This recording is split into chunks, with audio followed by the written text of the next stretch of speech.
তাদের নেত্রী পালিয়ে যাওয়ার পরেও যিনি কর্মীদের কোনো চিন্তাও করেননি, অনুসারীদের কোনো চিন্তাও করেননি, দেশবাসীর কোনো চিন্তাও করেননি যে মানুষগুলোকে আমি কোথায় রেখে যাচ্ছি।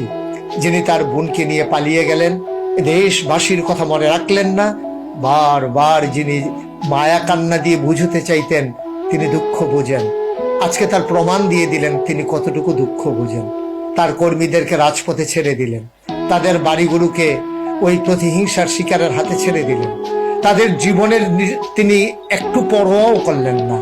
তিনি পালিয়ে গেলেন, একবারও ভাবলেন না যে আমি যাদেরকে রেখে যাচ্ছি 15 বছর ধরে, যারা আমাকে এই ক্ষমতার মসনদে টিকিয়ে রেখেছে, আমাকে গণভবনের এই নরম তুলতুলে বিছানায় বিশ্রাম নেওয়ার, আনন্দ করার সুযোগ করে দিয়েছে, আমি তাদেরকে কোথায় রেখে যাচ্ছি একবার তিনি চিন্তাও করলেন না।